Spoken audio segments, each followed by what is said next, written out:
The streets will flow red once more, a great torrent rushing down Rue de Esperance. You wait and see. The streets will not flow red with anything. Who are you? I'm Cindy the fucking Skull. What else do you want to know? Date of birth, blood type, the last time I was tested for Hep C.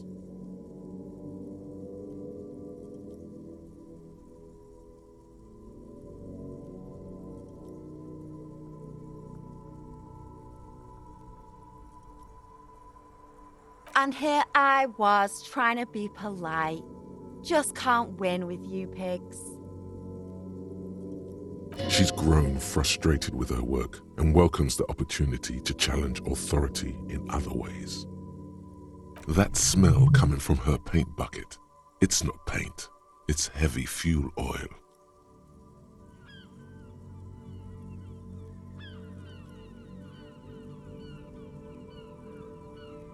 She nods disdainfully toward the woman performing maintenance on the boat docked next to the pier. Hatred, disgust, it's difficult to tell which of the two is more present in her girlish features. The woman on the boat does not notice her staring. That is on her. Someone's got to keep an eye on her. Ozon is an archipelago 2 days' travel away from Rivershore. Its moneyed residents, used to posh restaurants and upscale boutiques, rarely have reason to visit Martinez. Probably the Wild Pines rep. We should talk to her. She's a professional negotiator, though. I have the feeling she will be very cooperative while telling us nothing. You should take the lead. Ask her unexpected questions, you know? Do your thing. Don't be afraid to get a bit wacky. Throwing her off is our best bet. Good idea, piggies. Run along now. Fuck her shit up good. Impound that boat while you're at it. I'd like to watch her swim back to us on. Can't you tell? I'm painting a beautiful mural, an aereo graffitio visible from low orbit. I haven't really started it yet. I'm waiting for the right words.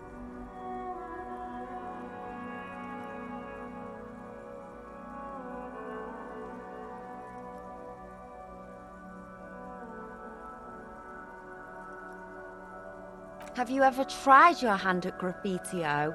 When faced with a blank wall, most people write unimaginative stuff, like pigs go home and Mona was here.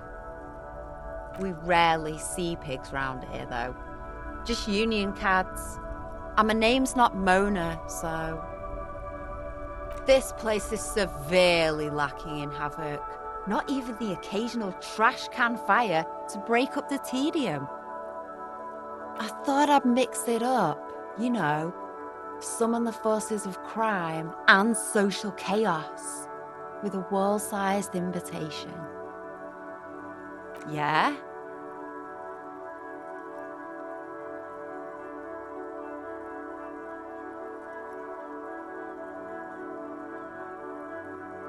Thanks.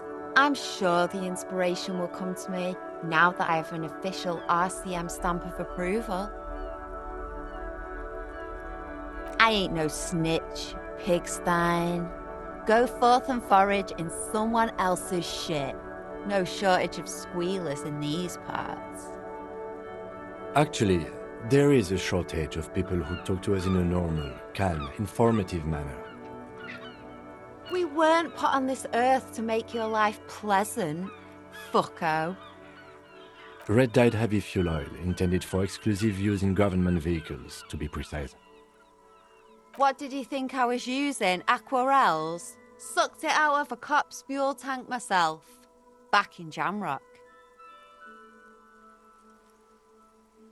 You ain't seen nothing yet, piggy boo. Watch your back, ungulate. You've got eyes on you. Why does art inspire you so much?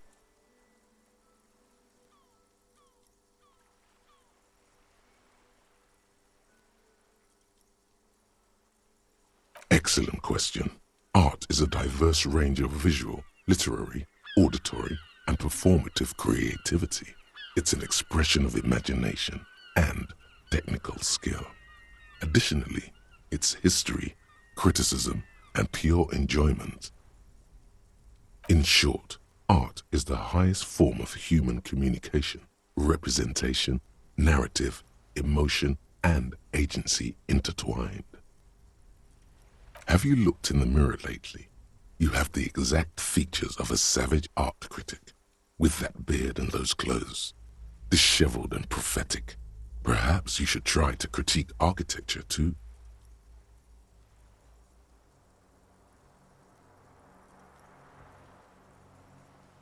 Of course not. It's autism, box drawing, masturbation with a ruler and a sextant or whatever they use.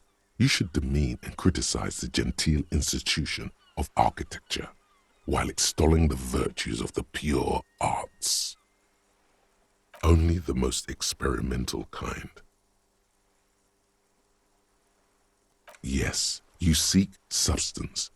No vapid representations and reproductions of social mores as made manifest in stuffy biennials. We're talking real living art here. Become the art cop. Half art critic, half cop.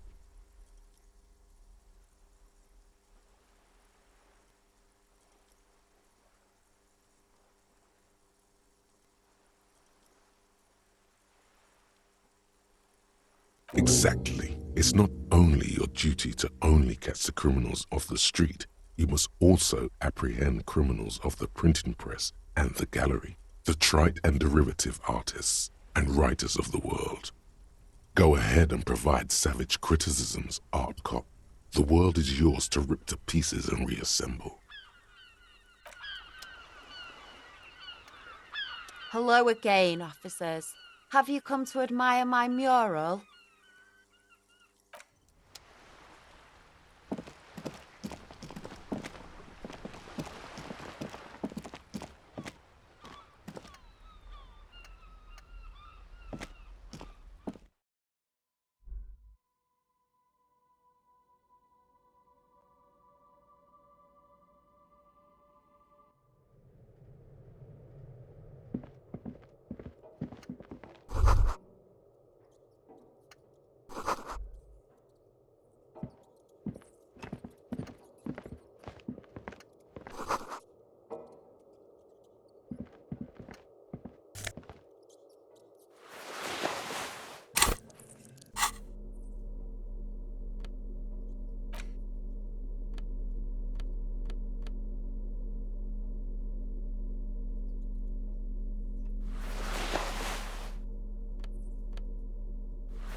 The pockets of these new jeans are perfect for sticking your hand into. Makes you look cool, calm, and collected. As your hand enters the pocket, your fingers brush against something, soft yet crinkly. Hey, it's a chewing gum wrapper. It reminds you of the fruity juice of apricots. You should inspect it closer if you have time. Something about the wrapper's texture is familiar. Not familiar in a good way, you might say. There's pain in there somewhere. By the way, the raw materials were most likely exported from Seaguy, the apricot suzerainty, and processed in sur-le-clay into the apricot-flavored chewing gum loved by kids of today and yesterday. Something about it is familiar, and not only to your fingers.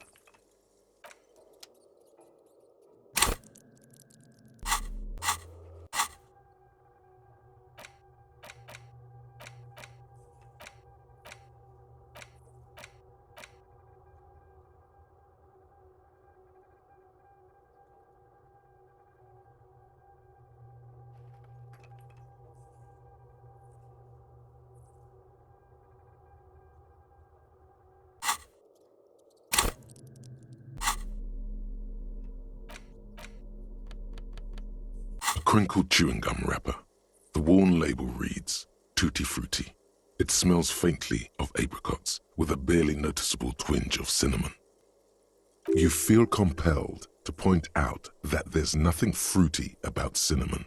It's a spice derived from tree bark. Can a used wrapper shrug? Seems like that's what the wrapper is doing somehow. This is not about flowers or bark. What is this about? Why are you looking at this wrapper? Good question.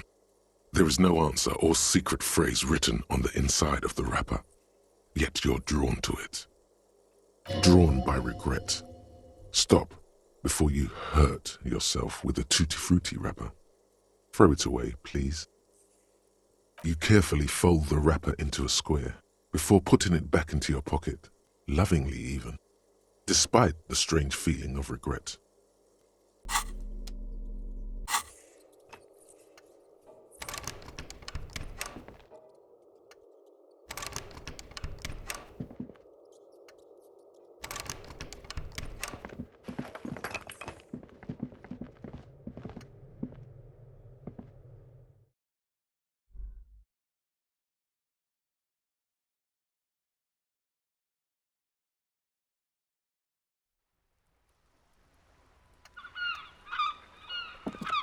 Hello again, officers. Have you come to admire my mural? Ooh, not only have you found my address, you've discovered my biggest secret. I'm a coal miner. Does anyone in a city like this?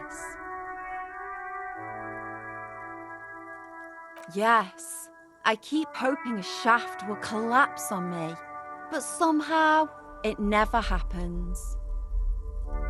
It doesn't have to do anything at all. Nothing does. Like me. Right now, I'm doing nothing at all. Shoot, Piggy. It's what you do, isn't it?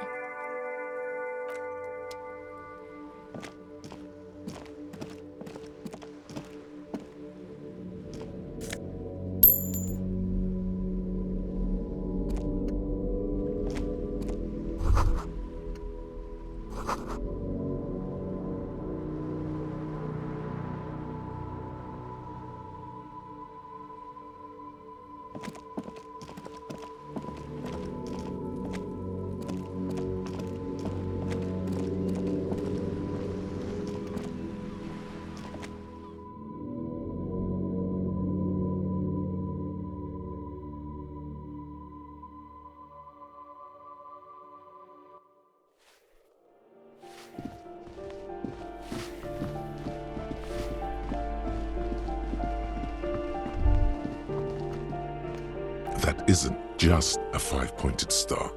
It's an inverted white pentagram cradled in a wreath of antlers, the iconography of communism, in other words. The star and antlers was developed in the 6th decade of the last century and quickly adopted by Mazov and the communards during the revolution. Even today, half a century after, the star and antlers retains the ability to evoke hope, disappointment, and fear in equal measure. To symbolize the toppling of the old order.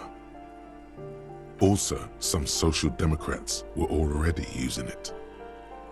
Because white is the color of peace. Gone is the glory of hope.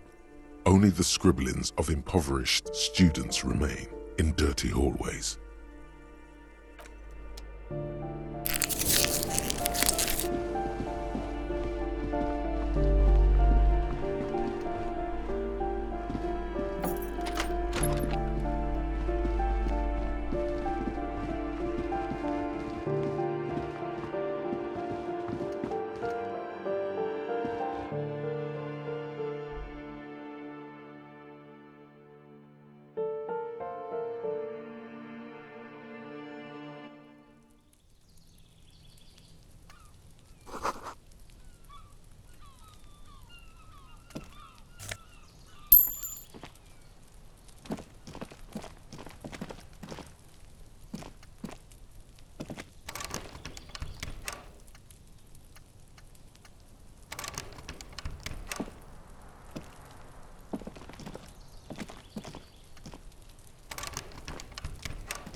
This door is made of metal and appears to be reinforced.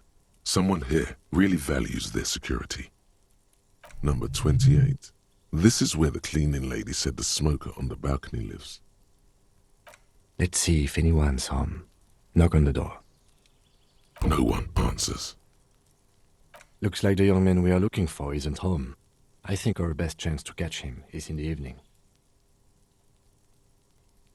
We should return tomorrow after we have finished with our day's work. How about 9 p.m.? Sound good?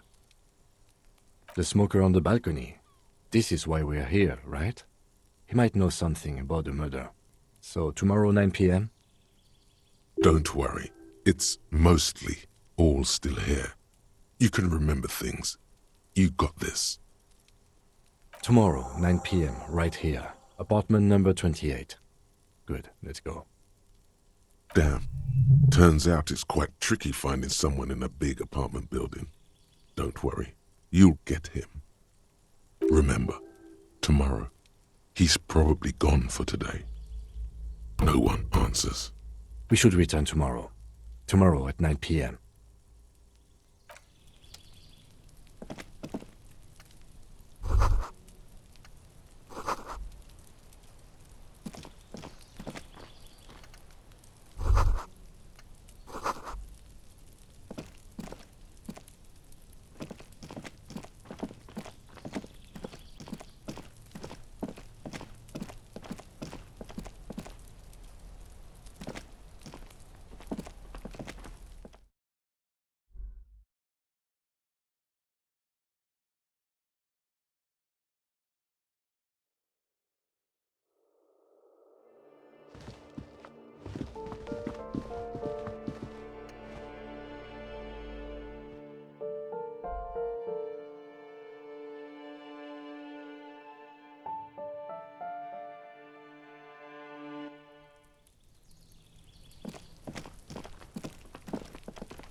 This is a wall on the side of an apartment building.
Good afternoon, officers. I'm Joyce. Joyce L. Messier. I represent the board of Wild Pines, the owners of the harbour. You gentlemen must be from the RCM.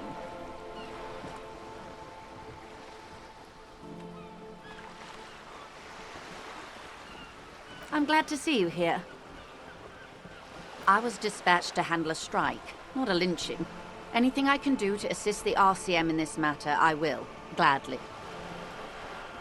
That is good to hear, madame. My colleague will take the lead on this interview. I should let you know that he is recovering from an unusual medical episode. Very unusual. But I can assure you of his ultimate competency. How interesting. I wish you a swift recovery. In the meanwhile, you have my full cooperation, and the full cooperation of the Wild Pines group. It's hard to get a read on her precise disposition, but she appears helpful. Why, yes I am.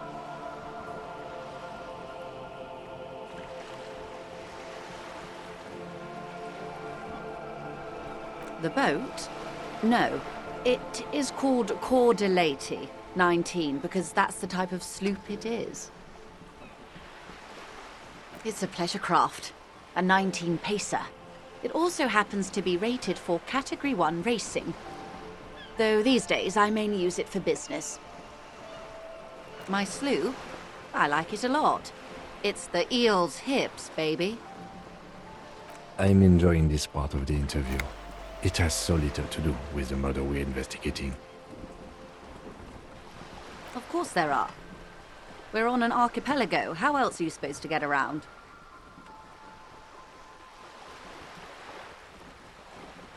Yes, we are. We are on Le Caillou.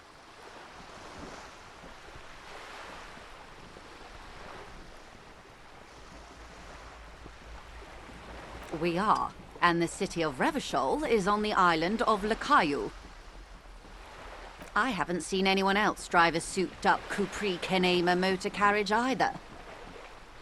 Actually, that motor carriage has been specially issued to serve as a patrol and pursuit vehicle. It's for crossing long distances in the greater Revachol industrial harbor. It's not a toy. Neither is this. A toy, I mean. It's a machine for crossing long distances in the Bay of Revachol, between the city and the islands. Officer, I assure you I'm a highly qualified pleasure craft operator. The crowns of her teeth are porcelain, white as the boat's hull as she smiles. Qualified pleasure craft operator. So charming. Where's the damn license? I just renewed its safety inspection last month, officers. It is completely seaworthy. In fact, it's taken part in not one, but two insulindic regattas. Even finished once. Actually, you don't. It is a little known fact among those who police that the Wayfarer Act specifically denies the RCM the authority to demand anyone's operator license.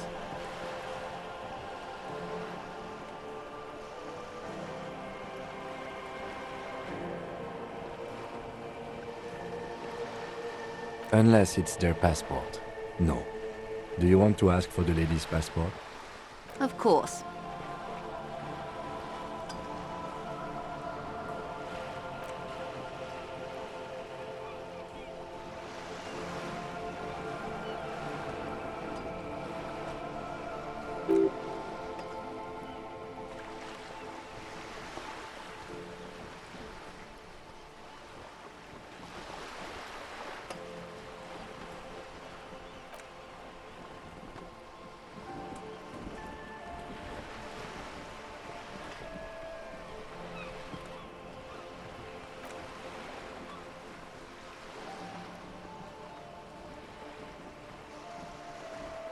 Yes, but please don't call me that. Joyce is much more efficient. My husband is. I have dual citizenship. A Vespertine is handier when traveling.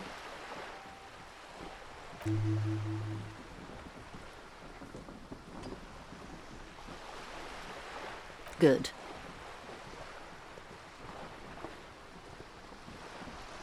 What we do. I'm afraid I don't speak for Wild Pines as a whole. It's a giant undertaking. The Pines' core competency is logistics. Container shipping, freight, that sort of thing. See those airships there, blinking? Those are the shipping side of things. And that is the terminal. Another subdivision deals with energy, oil and gas exploration, offshore platforms.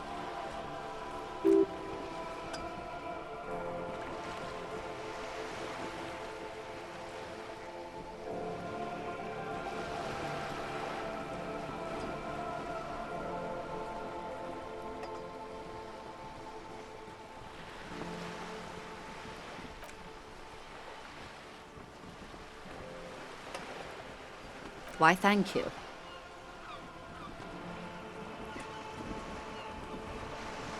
I'm not at liberty to discuss the company balance sheet, but I can tell you that last year, the company booked more than 20 billion real in revenue.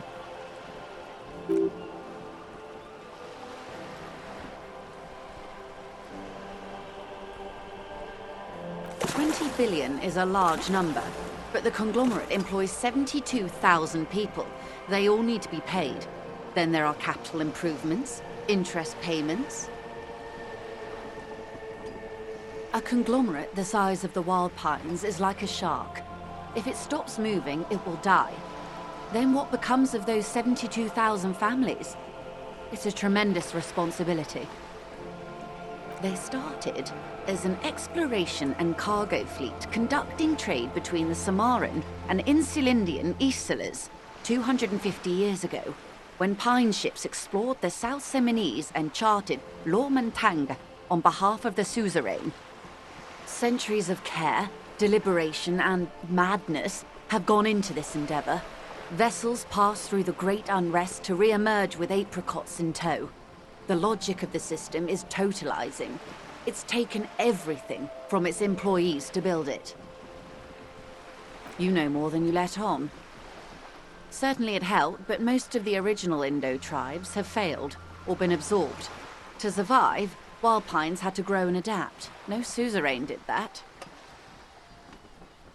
You mean aside from being the terminal's legal owners, who are responsible for moving 8% of the world's cargo?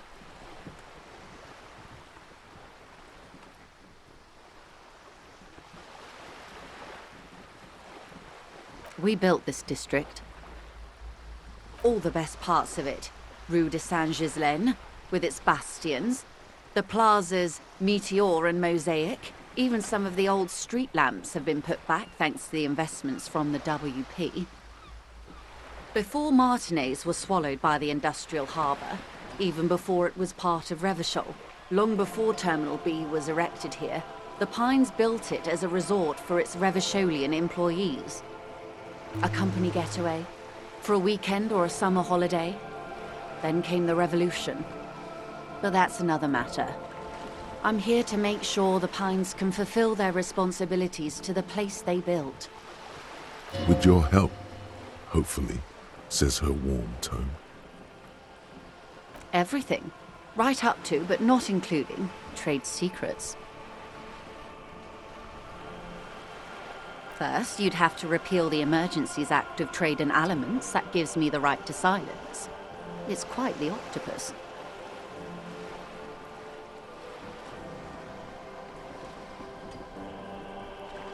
Good luck is only kept in place by the vested interests of half the civilized world, including your own. What the ma'am means is that the Emergencies Act and the RCM both get their authority from the coalition government. You'd be shooting yourself in the foot, in other words. But I am derailing us. You wanted to know about the strike. I believe the official title is Senior Labor Negotiator. In practice, I'm a grocery clerk. I relay the union's demands to Wild Pines and return with Wild Pines' counteroffer. And how are the talks going? They're not. That's the problem. The union stopped all negotiations a week ago, after that awful lynching took place. Now they won't even let me into the harbour. There's a 2-meter-20 racist behemoth blocking the gates. Oh, so you've met him. Has he beguiled you with his inane theories? My colleague has his peculiarities. Let's not go into this particular one just yet. Of course. To each their own. Let's say I was not making the kind of progress I'd hoped for when I first arrived. And when did you first arrive? I arrived 3 weeks ago. Yes, in the middle of February. The bay was still partially frozen then. I prefer to do these things on site, like the RCM. But the strike began in December. I wasn't the original negotiator here. I took over after Mr. Gaumont hit a wall with Mr. Clare, the union boss. Mr. Clare refused to speak with Gaumont despite concessions he'd granted the Union in prior negotiations. This isn't the first time the Union has gone on strike. Heavens no. There have been 2 prior strikes. Both times the Union won significant concessions, including overtime pay and a medical plan. This time their demands are more, I guess you could say, aggressive. Mr. Clare told him to... how did he put it?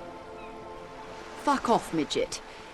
Gaumont is short of stature, you see. Yes. Keep in mind, this is a negotiator Mr. Clare has worked with before, and who was more than fair with him and the Union.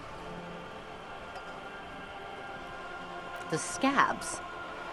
You mean the huddled masses of Jamrock come to plead for work where the Union refuses to? If they were organized by Wild Pines or its affiliates, then it would be a company secret. I could not share it with you. Not right now, at least. It's implied she's open to discussing this matter with you at a later occasion. There are leaflets everywhere, and banners. What did they say again? Oh yes. Every worker, a member of the board. Most of the workers probably don't know what that means.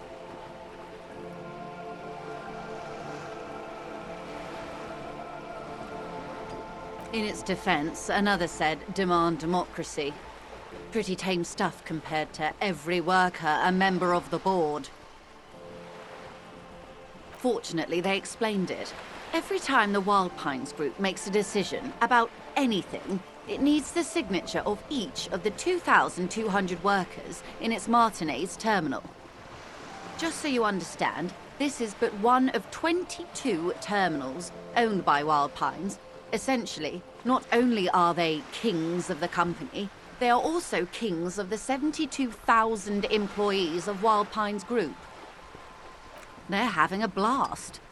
But how can they afford it? After 4 months, my assumption was they would prefer a more practical solution. I'm not sure. Naturally, I assume that was just their opening position, a hard-nosed tactic with a side of mockery. But there's been no follow-up, just the same nonsensical slogan repeated over and over again. And now, people are getting lynched, I hear. Behind the whirling in rags. A disastrous situation if there ever was one. Excuse me, from whom did you hear about this lynching? I first heard it from the bowyer at the gates. The one whose very name advertises his aversion to work. I think he said it was, "Call me mañana."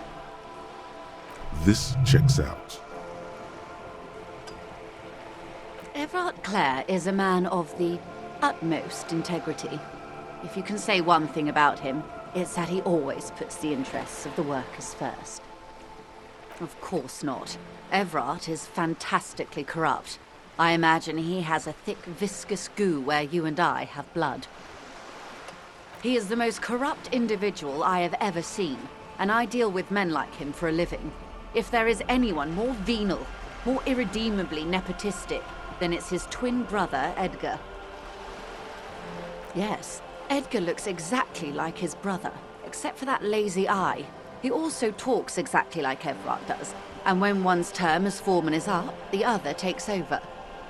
It's how they circumvent the term limits, you see, with a funny little switcheroo. While in office, they've embezzled God knows how much of their workers' dues. The Débardeurs Union was once a perfectly normal institution. 20 years ago, anyway. It must not have been easy to establish under the Emergency Act, but they did it. I can respect that. Organized labor at its best, as they say. Then something happened in the local chapter elections. The brothers Clare came and transformed it into a... how do you say? A mob. The Débardeurs are a crime syndicate. Sad as it may be, we are forced to cooperate with them. Refreshingly honest, officer. The company has tried appeasing in the past, but I'm afraid our concessions have only emboldened Everard and his brother. And your opinion, detective, if I may ask? I'm a curious and talkative person, you see. Would you say the Débardeurs Union is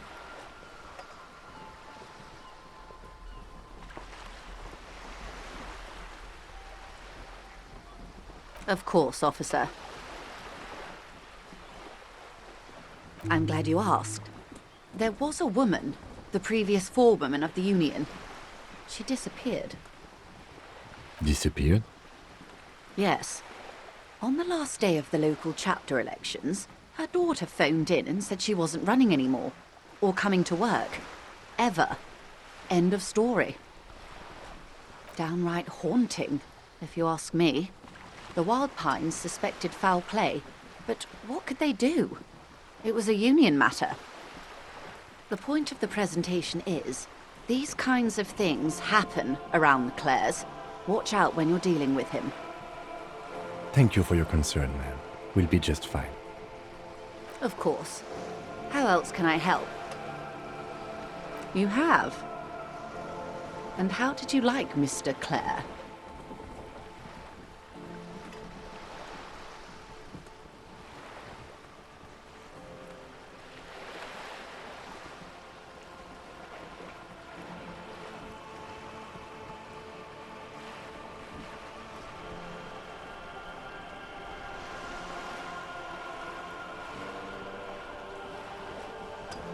Of course, Detective. Excuse me for implying otherwise. The RCM does not pick sides in this.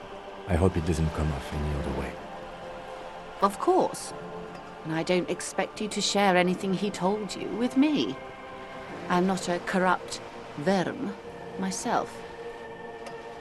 However, if you felt like discussing something, how could I stop you? Are we not human? Are we not curious to hear another person's take? It's only natural. We would only be gossiping. Intellectually speaking, it would be quite interesting to hear what she has to say about these things. Tell her she'll like you for it. Oh. That's so helpful of him. The lieutenant looks at you, and you can swear his jaw muscle is trembling. He's able to contain the anger and surprise. Unconventional police officers sometimes lose their guns. They then go around and tell people about this, to gauge their reactions. It's all part of detecting. Incredible. Simply incredible. And how is it going? Has this detecting produced a gun? Did he now? Well, then it should be any day now. Unless, of course, he's lying to you. Anyway, was there anything else you've heard? Perhaps he is. Of course, Detective. Should something come up later down the road, don't be afraid to drop by for a chat. Until then, is there anything I can help you with? Quite a few things, I'm afraid. The information I'm to share with you includes sensitive trade secrets. For the sake of my employer, I have to ask for your names and badge numbers. Of course, ma'am. We should have introduced ourselves. I am Lieutenant Kitsuragi from Precinct 57. And this is my colleague from Precinct 41, Detective Dubois. I'm afraid Harry doesn't have his badge at the moment. I hope mine will suffice. Oh, and what happened to yours, Detective?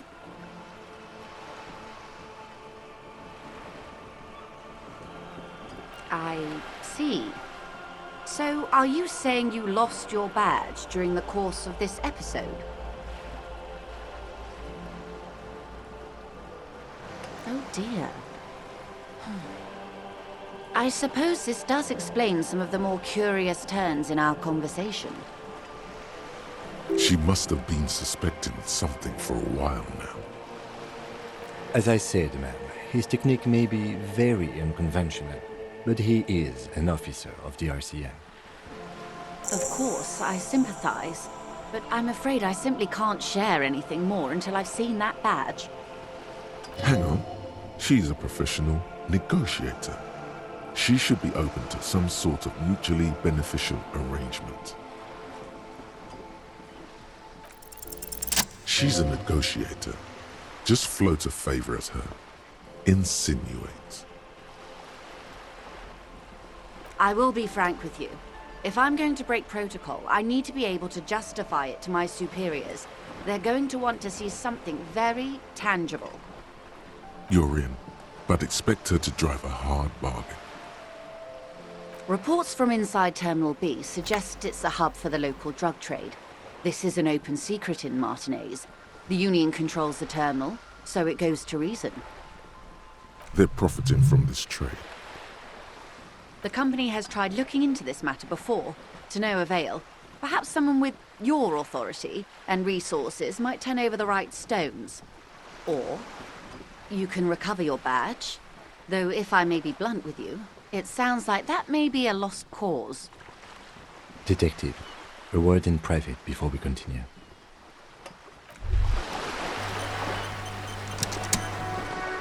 Wow, you work hard. Oh, yes, you hustle. You're a provider. It's tough out there, but you keep it real and provide. Look at yourself. You're a human pedometer. You must have walked 200,000 steps down cracked asphalt, mosaic, sand, and linoleum after you re-emerged.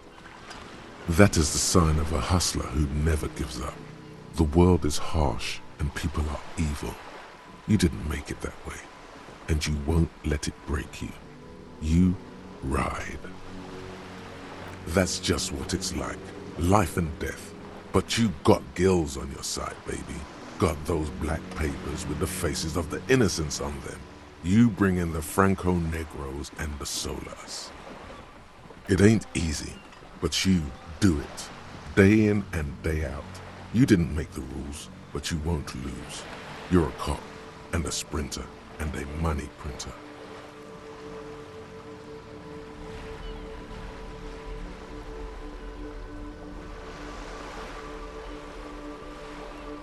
Yeah, you're in the sales business. Shake 'em for shit and then pawn it off. Law officer style. Wasn't easy getting that giant novelty check from Everard. Took some ingenuity to get into the harbor, but you got in. And you took that bribe as hard as any cop's taken it.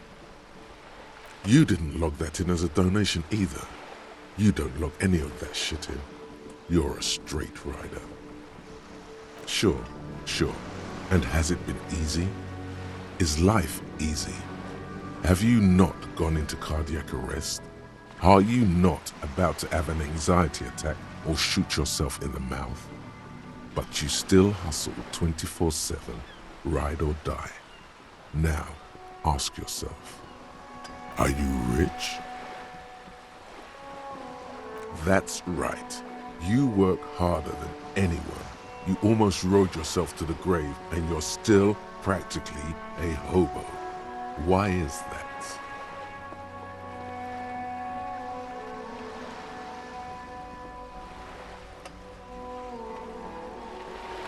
Boo-hoo. The system is broken. The establishment is keeping me down. That's not the fuck yeah attitude you're used to. What is this? Why are you so poor? The Garts man has set himself up one of those self-replicating money structures. You should learn from it. Don't play the victim. Think hustler. Think with your head. Look, the immigrants are cool. The immigrants play cool music. Everyone likes them, especially the women. Don't hate on the immigrants. They've got nothing to do with you living under a boat. That's right, 100%. Fucking G-Man's got his jam-covered sticky fingers in your pocket, stealing from you every time you buy, sell, walk, talk, fart, so much as sneeze. Every time you wipe your ass, they got their direct and their indirect modes of taxation. Sales tax, excise duty, extraction tax, alimony, one tax that doesn't even have a name. Plus there's the stuff people in other countries pay for. That makes them ask for more money from you. Here, total tax duties add up to 98% of all your money.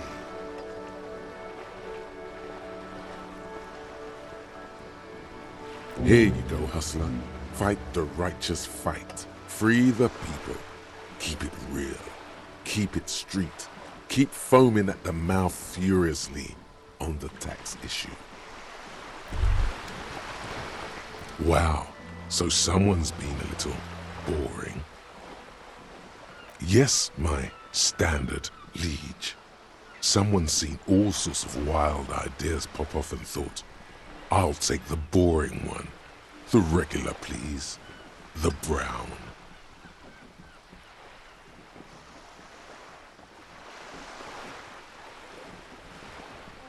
Of course you do.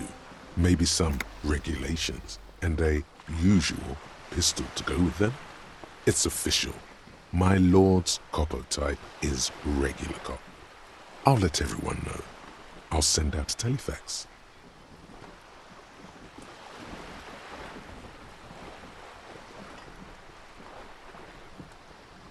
Done and done. No actual communiques will be sent, of course. That would be too dramatic. It's clear you like the hard stuff, Brota.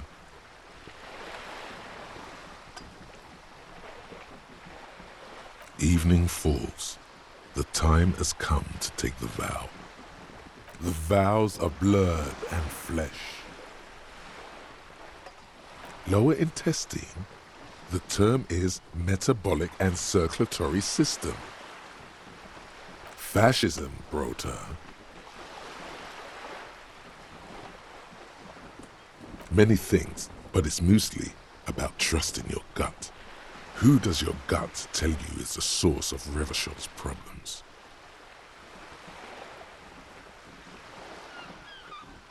Yes, them, but also women. Women, men of war. You don't like them. They're insane. Their idiocy needs to be scrubbed off this world with rubbing alcohol. Woo men need to go back to the fucking kitchen. That's what fascism boils down to. The rest is also important. But the main thing is that woo men need to know their place. Many things, but it's mostly about trusting your gut. Who does your gut tell you is the source of Revachel's problems? Yes, them, but also women. Women, men of war. You don't like them. That's what fascism boils down to. The rest is also important. But the main thing is that women need to know their place. You're going to keep your vooz, right? Keep your vooz, Brota.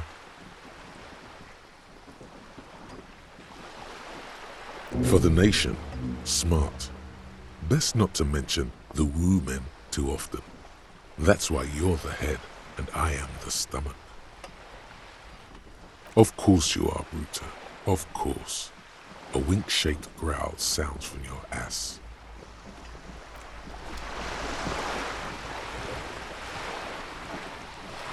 This is not going quite as I hoped it would, Detective. Honestly, I was expecting you to use your unorthodox technique to keep her off balance and, not volunteer us to be her henchman. This woman is running circles around us. She might have known about your misplaced badge all along, or she's simply an adept improviser. Either way, we've played straight into her hands.